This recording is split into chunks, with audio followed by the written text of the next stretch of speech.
ఇక మరోవైపు జర్నలిస్ట్ కృష్ణంరాజు కూడా తను చేసిన వ్యాఖ్యల పట్ల పశ్చాత్తాపం లేకుండా మరోసారి మళ్లీ అమరావతిపై కామెంట్స్ చేశారు. ఆయన తన వ్యాఖ్యలకు ఆధారాలు కూడా ఉన్నాయంటూ ఆయన ఒక వీడియోని రిలీజ్ చేశారు. గతంలో వ్యభిచార గృహాలపై పోలీసుల సోదాలతో పాటు ఇక వివిధ పత్రికల్లో వచ్చిన వార్తల్ని కూడా ఆయన ప్రదర్శించారైతే ఈ వీడియోను యూట్యూబ్ ఛానల్ ద్వారా ఆయన రిలీజ్ చేశారు.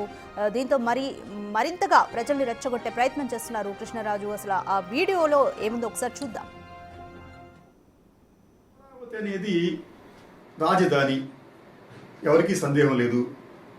కానీ అమరావతి చుట్టుపక్కల ప్రాంతాలలో ఎయిడ్స్ వ్యాధిగ్రస్తులు అలాగే ఈ సెక్స్ వర్కర్లు ఎక్కువగా ఉన్నారు అనేది ప్రభుత్వానికి కూడా తెలుసు.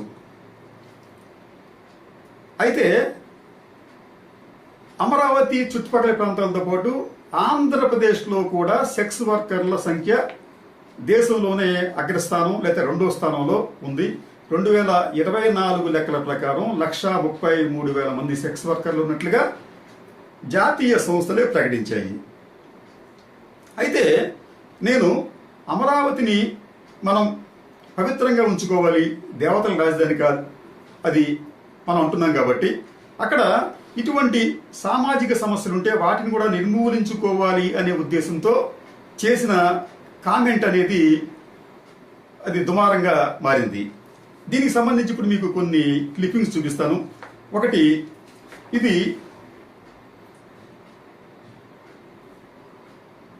వన్ ఇండియా అనే ఒక పత్రికలో వచ్చిన వార్తది. ఈ వార్త హెడ్డింగ్ ఏమిటంటే, అమరావతి పంచాయతీరాజ్ గెస్ట్ హౌస్లో వ్యభిచారం, బెజవాడ యువతల అరెస్ట్. ఇది ఆ పత్రిక ఇచ్చిన కథనం. ఆ తర్వాత ఇది చాలా ఇంపార్టెంట్ కథనం. ఇది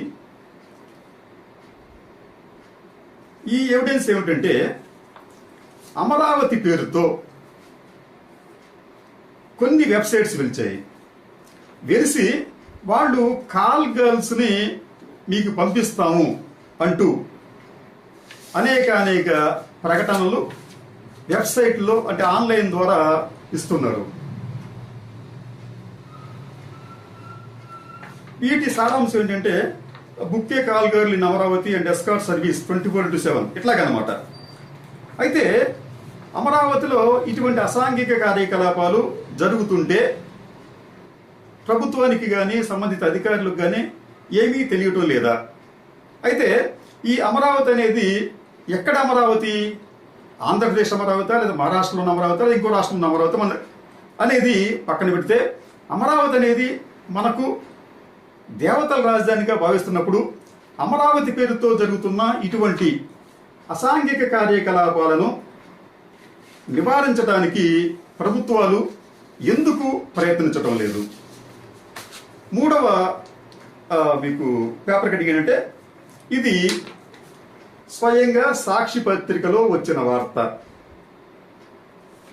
ఈ వార్త సారాంశం ఏంటంటే, రాజధాని ప్రాంతంలో హైటెక్ వ్యభిచారం కలకలం రేపుతోంది.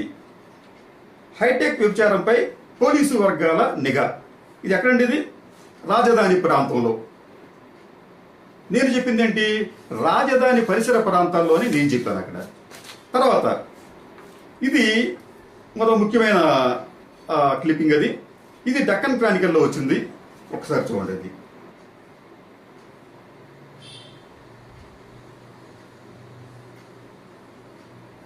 ఈ డక్కన్ క్రానికల్ సారాంశం ఏంటంటే, ఈ పత్రిక ఇచ్చిన వ్యవస్థ సారాంశం అంటే, Amaravati turns capital for human trafficking. Amaravati turns capital for human trafficking అంటే అమరావతి అనేది మానవ అక్రమ రవాణాకు, మానవ అక్రమం అంటే సహజంగా మహిళల గురించి, అక్రమ రవాణాకు కేంద్రంగా అనలేదండి. క్యాపిటల్, సెంట్రల్ అని చెప్పి అనలేదు. అక్కడ క్యాపిటల్ అన్న మాట వాడారు. అంటే అమరావతి అనేది మానవ అక్రమ రవాణాకు రాజధానిగా మారింది అన్నది ఈ పత్రికలో వచ్చిన వార్త యొక్క సారాంశం. అయితే ఈ వార్త వచ్చినప్పుడు దీనికి సంబంధించి ఎవరూ కూడా ఎటువంటి అబ్జెక్షన్స్ చెప్పలేదు. అమరావతి రాజధానిలో మానవ అక్రమ రవాణా జరుగుతుంది అని చెప్తే ఎవరు అసలు నా గురించి పట్టించుకోలేదు. కానీ నేను ఇంచుమించు అమరావతి పరిసర ప్రాంతాల్లో ఇటువంటి అసాంఘిక కార్యకలాపాలు జరుగుతున్నాయని చెప్పంటే మాత్రం దాని మీద దుమారం చెలరేగింది. అలాగే ఇంకొకటి, ఇది హ్యాన్స్ ఇండియాలో వచ్చిన కథనం.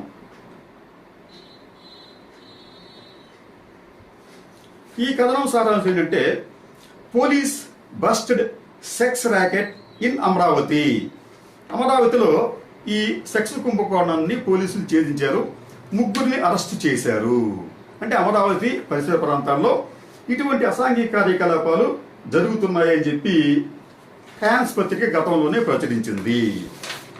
దీనికి సంబంధించి ఇది 2024 సర్వే, జాతీయ సర్వే. దీని ప్రకారం భారతదేశంలో అత్యధికంగా ఈ సెక్స్ వర్కర్లు ఉన్న రాష్ట్రం ఆంధ్రప్రదేశ్. దాదాపు 1,33,000 మంది సెక్స్ వర్కర్లు ఉన్నట్టుగా దీంట్లో చాలా స్పష్టంగా పేర్కొన్నారు. రైట్, కృష్ణంరాజు తన వ్యాఖ్యలను ఇంకా సమర్థించుకుంటున్నారు. ఒక వీడియోను కూడా ఆధారాలతో సహా